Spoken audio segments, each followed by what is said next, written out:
So it looks like Alex is creating some new smart contracts for the Icosahedron ecosystem.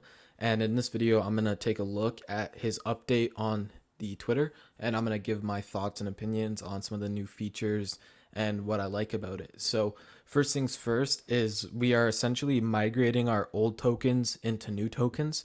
You don't have to, right? And I think that if Alex could, he would just airdrop the users. But now with this whole SEC thing, I think the fact that interacting with the code, having to put in actual work to claim our tokens is a lot better of a strategy, especially with everything going on right now. And I mean, at first, when I hear new smart contract migration, I don't like the sound of it at first, but now that I'm reading the update and I'm getting to understand it a little bit more, this sounds very, very, very, very good. You know, because I get a lot of questions. Should I buy eHex? Should I buy pHex? Should I buy eIcosa? Should I get pIcosa? Which one should I stake? I bridge this token over. Why can't I stake it? And I think this is going to solve a lot of those problems, at least in the Icosahedron ecosystem. So we're going to take a look at Alex's thread here and sort of what he's saying. So it's time I share phase one of what I'm working on, the future of Icosahedron. We've been in a thrust into a world where we are now spread amongst two chains. In an effort to innovate interoperability between these two chains is in my opinion a must. In my previous post about the HSI marketplace was sort of a snippet of the reality.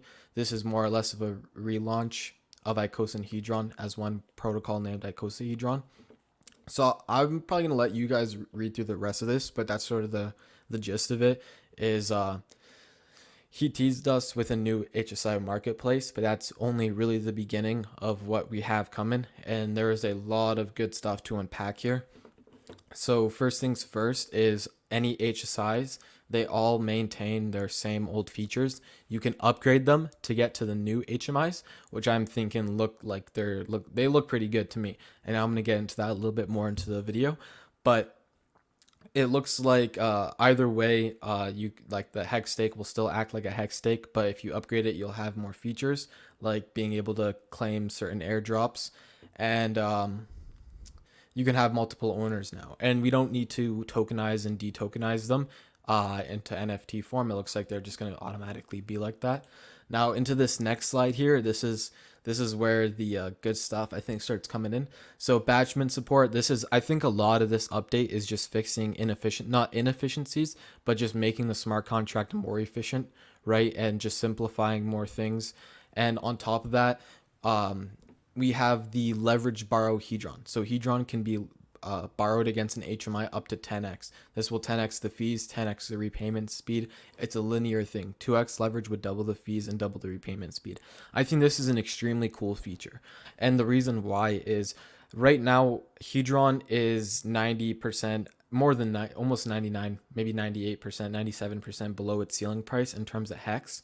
Now, let's say that one of the biggest value props for Hedron was the fact that if it got to its ceiling price one day, you'd be able to extract all of the value out of your stake and like leverage it up front, right? Advance the value essentially out of your stake when Hedron gets up to its ceiling price.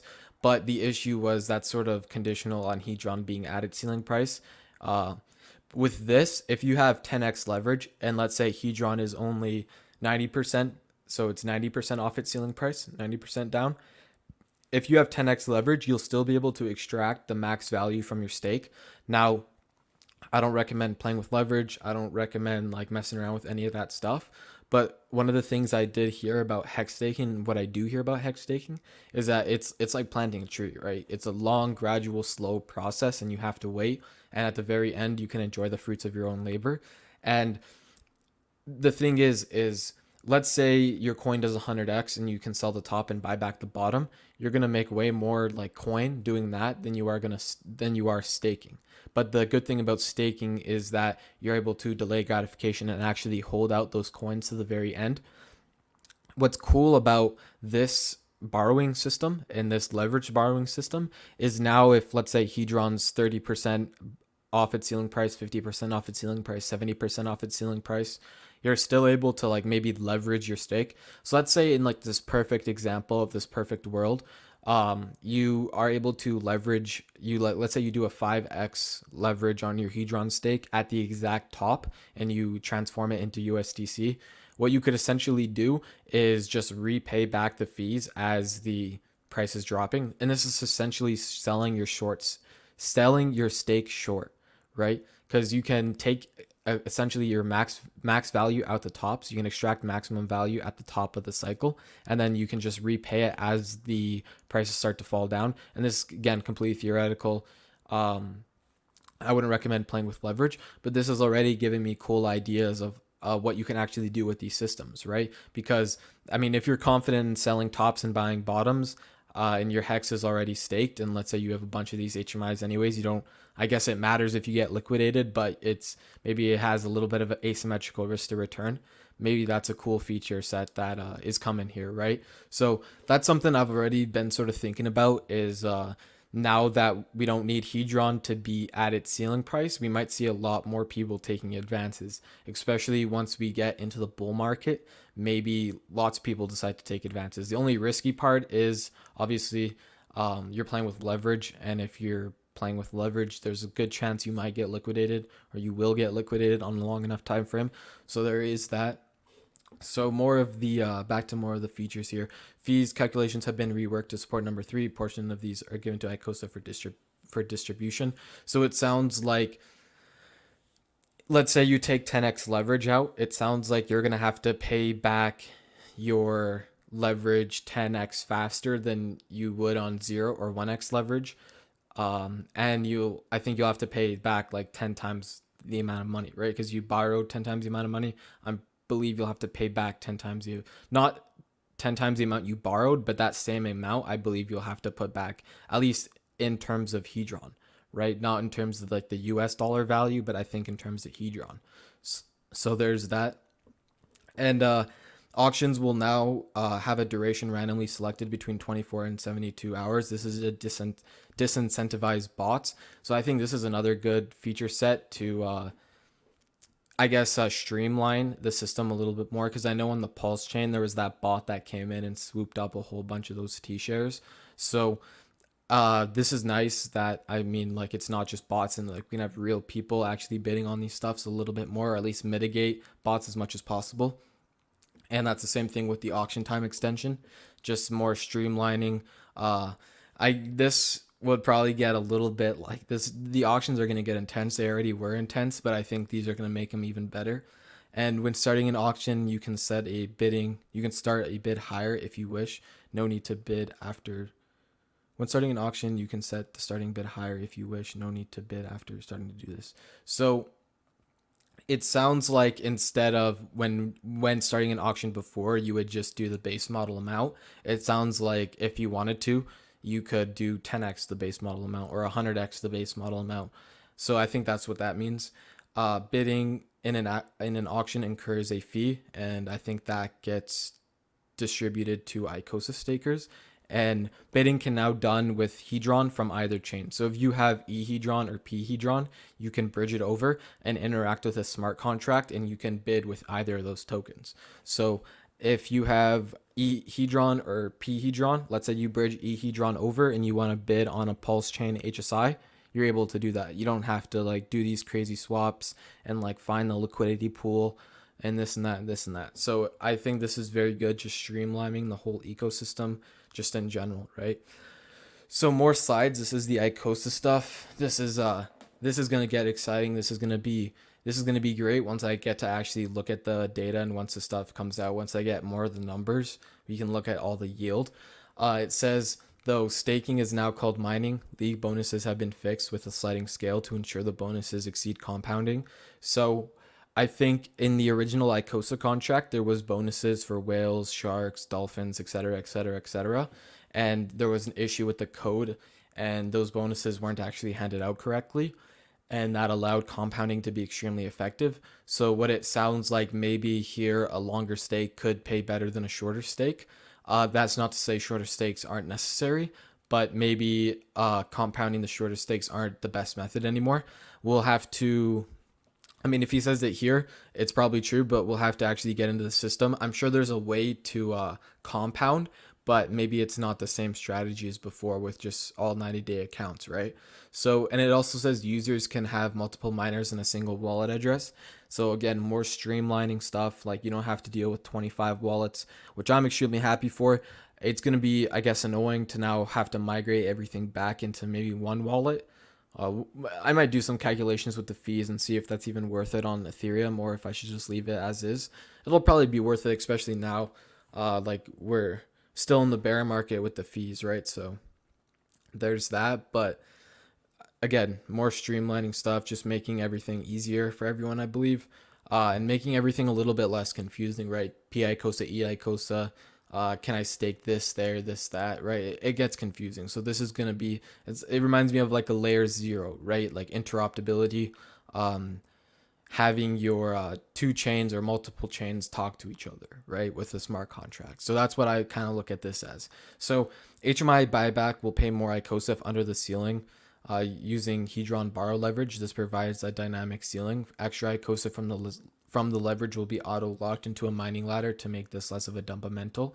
So what it sounds like is when you trade in your HMI, I guess in this case to the buyback, you will get, it sounds like you'll be able to extract the value that your HMI is worth in terms of Icosa, but that leftover, so let's say you're 50% under ceiling price, I believe that would give you, it would give you however much extra Icosa. And I believe that, I think it would be 2x, but I believe that extra Icosa would get distributed in a stake throughout time, right? So you wouldn't get it all up front right away. You'd have to wait for it.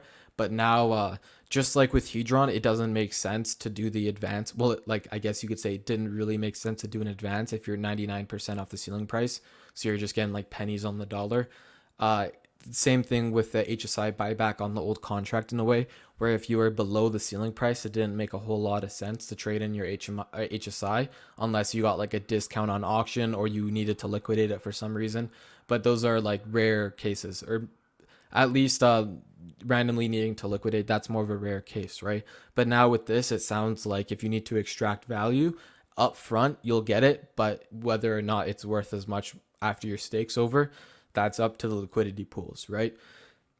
So it also says contract will create the Uni V2/PulseX pools at launch and let LP miners mine their Icosa Hex LP tokens for yield. So I believe what this means, and I could be wrong, I'll have to dig in and get more questions and get more answers. But what I believe is when you go into PulseX and you create a liquidity, you get that NFT or you get that tokens or how you get whatever back for that LP, and then you can stake that LP in the PulseX farms to earn incentive. I think this is sort of a similar system where you can take your Icosa Hex LP and you can stake it and earn yield. I believe this is what it sounds like, and that sounds like, I don't know if that has been done sort of like in this scenario, but maybe it has. But I think that's an amazing feature, right? Because one of the things that made Icosa a little bit lower liquidity was there wasn't a lot of incentive to provide it. Like if you were going to have your tokens liquid anyways and you had some USDC or some Hex liquid, you could throw it in a liquidity pool, right? If you don't care about the impermanent loss, like both of the tokens relatively move together. But now it is extremely cool that you can not only create that LP, but also stake it in that Icosahedron contract. That's what I believe this sounds like, and that's an extremely cool feature that is hopefully coming, right? It says here, Watsa, Icosa stakers, Hedron stakes can be migrated.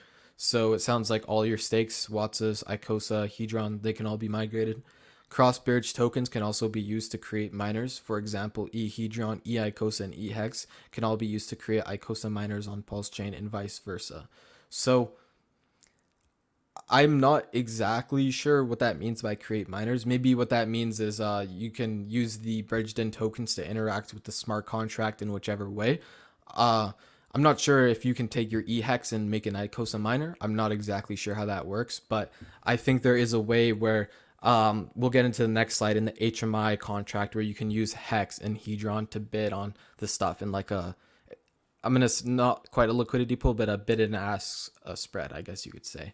And that's kind of what's next here. So sounds like it doesn't matter which token you have, you'll be able to interact with the smart contract with it on whichever chain, which is extremely cool, right? So if you wanted to move all your coins onto the Pulse chain and but still own like ERC20s, I guess you could say, you could still interact with Icosahedron. And I think that's extremely cool. And that answers the question, should I buy EICOSA or PICOSA? I mean, maybe it doesn't answer the question right now, but I'm sure once this contract comes out, we'll clearly be able to see where the biggest value proposition is in whichever one of the tokens. So here's the HMI Swap, a marketplace for HMIs and WATSs. Users can list these for Icosa, Hex, or Hedron. Again, this is what I think what was being talked about in this last slide. E-Hex can all be used to create Icosa miners. I'm not exactly sure, but maybe something like that. I think I think you'll be able to interact with the contract with any of these tokens.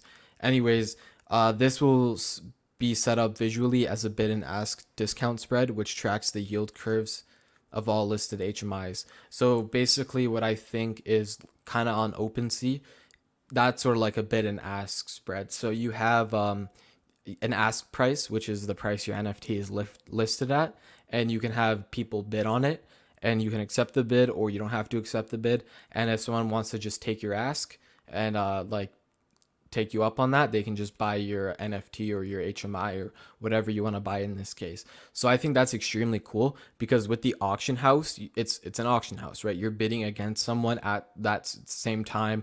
Whoever can outbid the other person who wins, right? Now, in this is a bid and ask spread. So you can post it up. Let's say I want to get 50% of the value out of this stake. I can put it up. If someone wants to pay 50% of the value of the stake, they can just take it off me. Maybe they want to get a slight discount for 40% of the value. Maybe they put up another bid on that. And I think, again, like I don't have the contract in front of me. I don't have the white paper yet, but I believe that's how this would work. Which I think is really cool, right? It's sort of like our own little OpenSea with our own ecosystem, HMIs and WATSs and stuff like that. So that would be, I think that's an insanely cool feature. So fixed price or auction, user gets to decide. So that's also cool. Potentially able to list at a dynamic price that is a % discount of current hex price. That's what I was talking about, right? So if you want to just place whatever ask you want, and I guess you have a few different options to actually like derive that ask, right? Where are you deriving that value from? I guess you have a few different options to do that, right? Fixed price, auction, user gets to decide, potentially able to list at a dynamic price. Now, the fees taken in Icosa or Hedron are directly burnt. Fees in Hex are used to buy and burn Icosa through the LP pool. That's extremely cool. So maybe maybe it's a smart contract LP pool. Maybe it's within the smart contract itself. They're redeemable for each other. I'm not exactly sure how this works. I'll probably get more answers to more questions later, but this stuff all sounds great so far. I think this is going to be a great little migration, and I will have videos showing you guys. Like I have those stakes that I have on the channel. I will not only compound those, because I think they're, at least my 90-day accounts are up in about 15 days. And I think maybe my 270-day account and my 180-day account will end out by the time Alex actually releases this, or not maybe, but we'll see. Either way, I'm going to be making a lot of videos and a lot of tutorials and a lot of, I guess just tutorials on like the best way to extract value from the system. So fees are taken directly burn and through the Icosa LP pool. That's pretty cool. Fee amounts are not public at this time. They are, however, related to the Hedron borrow fees. So that's pretty cool. Gas fees are as low as ever possible due to integration directly in the main protocol. So it sounds like he's able to limit gas fees somehow. I think that's what it sounds like. And on top of that, Gwei is just cheap in general. So hopefully this can launch while that is still the case. But so far, this is looking amazing. I think there's still one more thing here, right? In terms of the migration itself, how this is going to take place, I believe this is sort of what this talks about. So Again, not an airdrop. If you want to upgrade, you are executing code by yourself. You will have to perform that action. Same with upgrading stakes, Watsas, or HSIs. You must do the work. So if you have 100 HSIs, it sounds like you potentially will have to upgrade all of those into HMIs.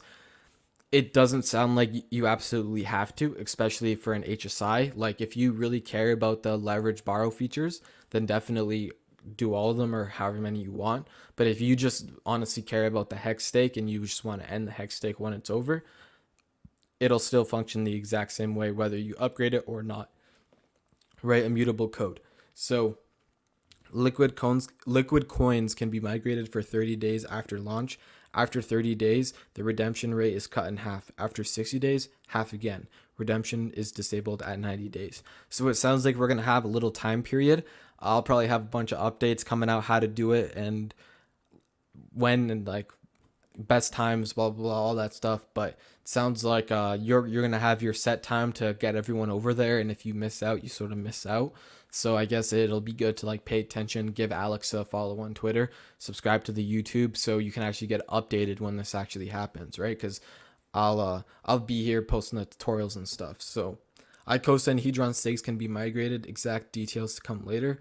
That pretty much speaks for itself.